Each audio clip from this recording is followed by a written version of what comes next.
Você já se viu numa situação embaraçosa, entendendo que você não ia conseguir sair dela, preso num cipoal de circunstâncias adversas, assolado por sentimentos turbulentos?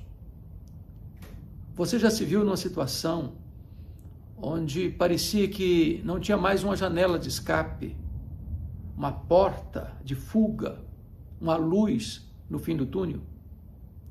Hoje eu quero falar para você que quando a situação tiver a mais difícil, a mais adversa, a mais perigosa, a mais complicada, ainda tem saída, ainda tem jeito. Porque eu quero falar para você hoje sobre Jesus, o advogado das causas perdidas. A Bíblia nos informa lá na primeira carta de João, no capítulo 2, o seguinte: filhinhos, estas coisas eu vos escrevo para que não pequeis. Se todavia alguém pecar, temos advogado junto ao Pai, Jesus Cristo, o justo. De tal forma que nós temos diante de Deus, lá à destra do Pai, um intercessor, um advogado eficaz. E o apóstolo Paulo pergunta assim: quem tentará acusação contra os eleitos de Deus? É Deus quem os justifica. Quem os condenará? É Cristo Jesus quem morreu, ou antes quem ressuscitou, o qual está à destra de Deus e também intercede por nós. Isso significa que Jesus tem base legal para ser o nosso intercessor, porque ele, na verdade, morreu pelos nossos pecados. Ele não veio apenas para estar do nosso lado, ele veio para estar no nosso lugar, para ser o nosso substituto. Ele levou sobre si a nossa culpa. Ele carregou sobre o seu corpo no madeiro os nossos pecados.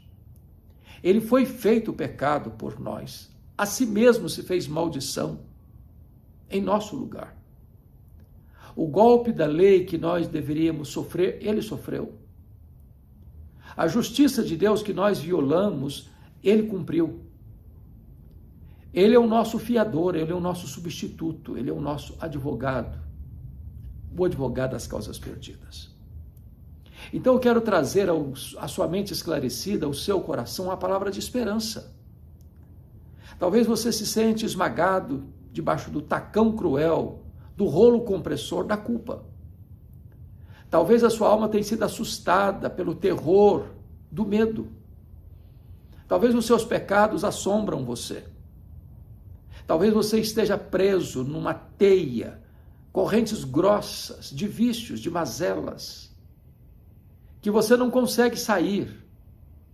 E além de viver prisioneiro, você ainda é atormentado pelo chicote, pelo azorrague da culpa, o dia todo dia. Mas há uma saída, há uma resposta, há uma solução. Jesus Cristo, o advogado das causas perdidas. E eu queria dizer para você por que Jesus é o advogado das causas perdidas. Em primeiro lugar, pela sua vida impoluta, pelo seu caráter irrepreensível, pelo seu exemplo máximo de santidade e piedade. Nunca houve dolo em seus lábios, nunca houve falha em suas palavras, nunca houve erro em suas ações, nunca houve qualquer mácula no seu caráter. Nunca ninguém jamais pôde acusá-lo de pecado e provar que ele era culpado. Ele era absolutamente puro, santo, inocente.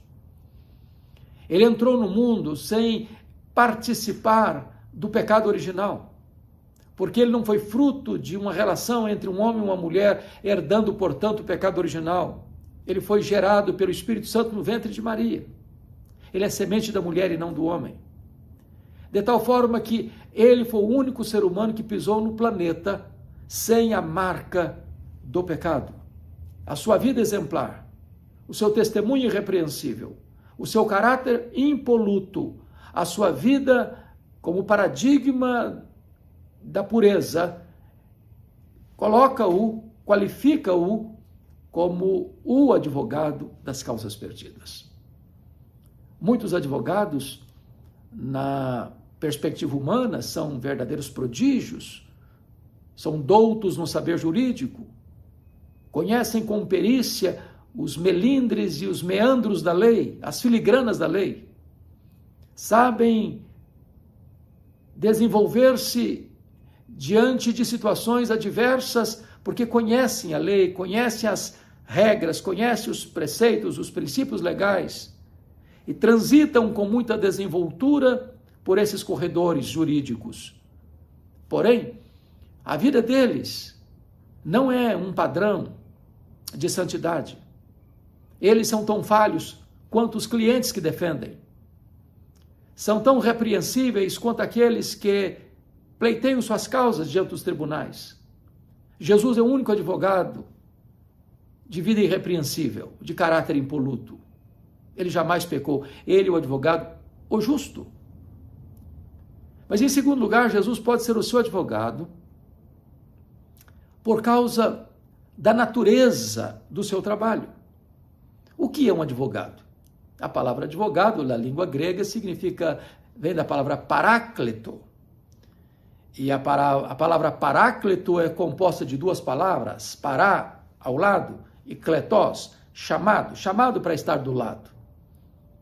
Um advogado é alguém que você contrata para estar do seu lado, para representar você, para falar por você, para defender sua causa, para pleitear a sua causa diante da justiça.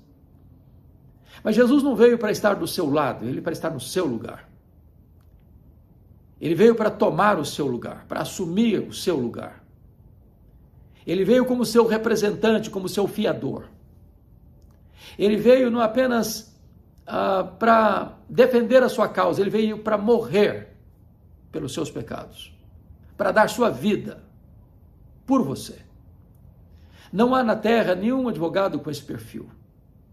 Jesus não apenas, portanto, veio defender você, ele veio morrer por você, morrer pelos seus pecados. Por isso, ele é o advogado incomparável, o advogado das causas perdidas. Mas, em segundo lugar, Jesus não veio para defender a sua inocência, mas reafirmar sua culpa. A Bíblia chega a dizer que aquele que afirmar e disser que não tem pecado é mentiroso. Aquele que disser que não é pecador está fazendo de Deus mentiroso, porque Deus diz que todos pecaram e destituídos estão da sua glória. Então ele não veio para defender-nos no sentido de dizer, não, esse aí não cometeu crime, esse aí não cometeu deslize, esse aí não transgrediu a lei, esse aqui não infringiu a justiça, esse aqui tem uma vida irrepreensível, tem um caráter impoluto, sem mácula, sem mancha. Não. Ele veio para declarar que somos culpados, que estamos debaixo da condenação da lei, que violamos a lei, que transgredimos a lei, que não cumprimos o maior dos mandamentos, que é amar a Deus e ao próximo como a nós mesmos. Entretanto, ele, ao declarar não nossa inocência, mas a nossa pecaminosidade, tomou o nosso lugar, sofreu o golpe da lei que eu devia sofrer, a condenação da lei que eu devia sofrer, ele sofreu, portanto ele morreu em meu lugar, pelos meus pecados. Ele é único, incomparável, o advogado das causas perdidas.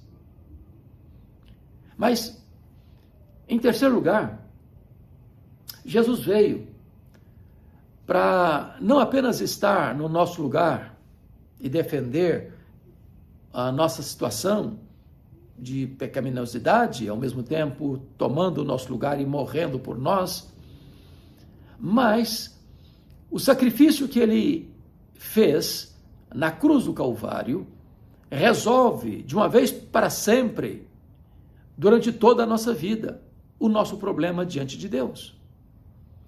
Às vezes o advogado defende você numa causa, e ele livra você de uma situação específica, mas há outras demandas, há outros problemas, há outras transgressões, há outras violações da lei que vão demandar novos processos, novas condenações.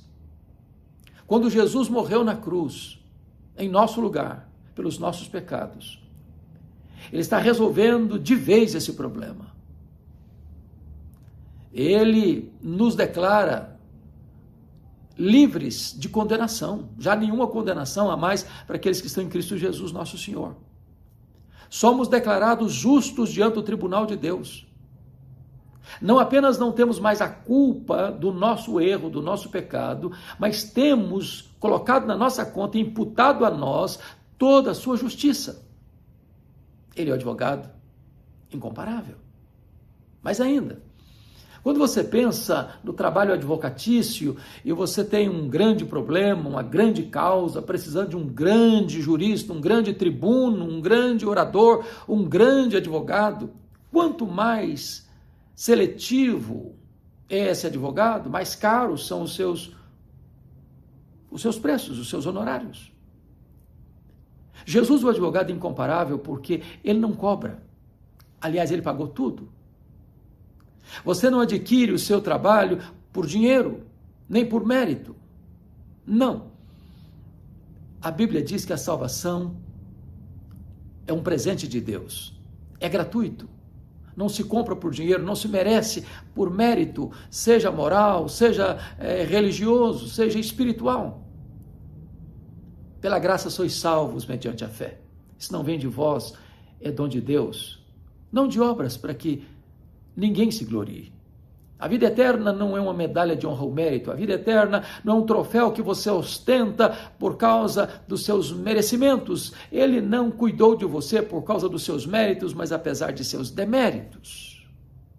Mas ainda, quanto mais ilustre é um advogado, quanto mais se requer o seu trabalho, não apenas mais caro ele cobra, e aí só algumas pessoas podem ter acesso ao seu serviço, mas Jesus oferece o seu trabalho para todos, ricos e pobres, homens e mulheres, grandes e pequenos, doutores e analfabetos, reis e vassalos, servos e chefes, sem distinção, sem exceção. Advogados deste jaez têm sua vida ocupada demais, sua agenda lotada demais e tem pouca acessibilidade. Mas Jesus, o advogado das causas perdidas, está pronto e disponível para cuidar de você, para ouvir você a qualquer dia, em qualquer lugar, em quaisquer circunstâncias. Você não precisa marcar uma audiência prévia. Você não precisa de secretários para agendar um horário com ele. Você pode falar com ele em casa, você pode falar com ele na rua, você pode falar com ele no hospital, você pode falar com ele no seu escritório, você pode falar com ele em quaisquer lugares do mundo, em quaisquer circunstâncias. Ele sempre estará disponível para ouvir você, para atender você, para cuidar de você. Ele é o advogado incomparável, o advogado das causas perdidas. Mas eu gostaria de lhe dizer que ele é o advogado das causas perdidas, não é por causa do seu caráter justo, não apenas por causa dos seus métodos extraordinários, mas ele é o advogado das causas perdidas também pela eficácia do seu trabalho. A Bíblia diz que ele pode salvar totalmente aqueles que se chegam a Deus, vivendo sempre para interceder por eles. João chegou a dizer que ele é a propiciação pelo nosso pecado. Ou seja, ele aplacou a ira de Deus. E a ira de Deus se revela do céu contra toda a impiedade e perversão dos homens que detêm a verdade pela injustiça. Deus, sendo santo e justo, não pode contemplar o mal com o seu beneplácito, com a sua boa vontade. Então, o nosso pecado atrai a ira de Deus. Mas Jesus Cristo, assumindo o nosso lugar, como nosso substituto, como um presente do próprio Deus Pai, porque foi o próprio Deus Pai quem entregou o seu Filho por todos nós. Ele nos amou quando éramos fracos, ímpios, pecadores e inimigos. Deus não passou a nos amar por causa da cruz. A cruz é consequência do amor de Deus por nós. Então, Jesus é a dádiva do Pai, a você e a mim. Foi Ele, o Pai, que entregou o seu Filho como propiciação pelos nossos pecados. E ao morrer ali naquela cruz, Ele tomou sozinho o cálice amargo da ira de Deus que devia cair sobre a nossa cabeça. Aquele mesmo cálice que lá no Getsêmani o fez angustiar-se até a morte. Que cálice era aquele? Será que era a certeza que seus discípulos o abandonariam? Será que era a convicção de que ele seria levado preso ao sinédrio judaico e ser cuspido pelos homens, esbordoado pelos homens? Será que era a convicção de que ele seria levado ao pretório romano para ser humilhado, vilipendiado, escarnecido, espancado? Será que era a certeza que ele caminharia pelas ruas apinhadas de Jerusalém, debaixo de apupos e vaias de uma multidão ensandecida? Será que era a convicção de que ele suportaria o lenho maldito, suspenso entre a terra e o céu, com dores terríveis, com cãibras atrozes, com sede severa? E a resposta é 1000 vezes não. Aquele cálice que ele tomou era a santa ira de Deus que devia cair sobre a nossa cabeça. Ele, tendo consciência de que sendo santo, santo, santo, se faria pecado por nós, sendo bendito eternamente, seria feito maldição por nós. Tendo plena comunhão com o Pai desde os tempos eternos, o Pai viraria o rosto dele e o desampararia naquela cruz, porque naquele momento agradou ao Pai moê-lo naquela cruz. Deus lançou sobre ele a iniquidade de todos nós. Ele é a propiciação pelos nossos pecados, ele morreu pelos nossos pecados, ele se fez pecado por nós, ele a si mesmo se fez maldição por nós, ele morreu a nossa morte. Então, agora a Bíblia pergunta: quem os condenará? É Cristo Jesus que morreu, pagando toda a nossa dívida, quitando todo o nosso débito, pegando o escrito de dívida que era contra nós, rasgando-o, anulando-o e encravando na cruz, e dando um brado: está consumado, está pago, aquele que crê em mim não deve mais nada. Ele está agora reconciliado com Deus, ele agora está declarado como justo diante do tribunal de Deus, já não pesa sobre ele mais nenhuma condenação. Nunca, jamais Jesus saiu perdedor de uma causa, sempre que alguém confia nele, plenamente nele. Agora preste atenção: ou Jesus é o titular da ação, ou ele pede subestabelecimento. Jesus não só aceita que você tenha ele como seu advogado, e Paulo, ou Pedro, ou Maria, ou o santo A, ou B, ou C, ou a igreja, ou a doutrina, ou isso, ou aquilo, ou um ritual religioso. Não. Não, não. Ou ele é o titular absoluto, ou ele não é o seu advogado. Há um só Deus e um só mediador entre Deus e os homens, Jesus Cristo, o homem. Jesus é o único que pode reconciliar você com Deus, porque ele é a porta para o céu, ele é o caminho para Deus. Não há nenhum outro nome dado entre os homens pelo qual importa que sejamos salvos. Então, ou você entrega a sua vida a ele, ou você confia nele, ou ele é o seu Salvador e Senhor, ou então ele ainda não é o seu advogado. Mas ele diz: todo aquele que o Pai me dá, esse virá a mim, e todo aquele que vem a mim, eu jamais o lançarei fora. Ele tem vitória plena, ele tem vitória completa para você.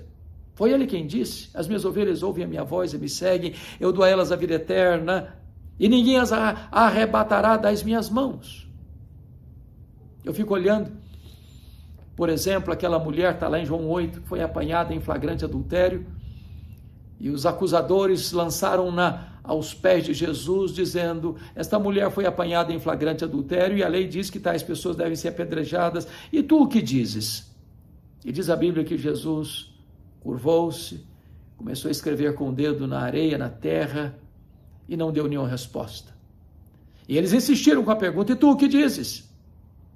Então ele se levanta, olha para os acusadores e pergunta: se alguém estiver sem pecado, ou ele afirma isso, se alguém estiver sem pecado, seja o primeiro a tirar pedras.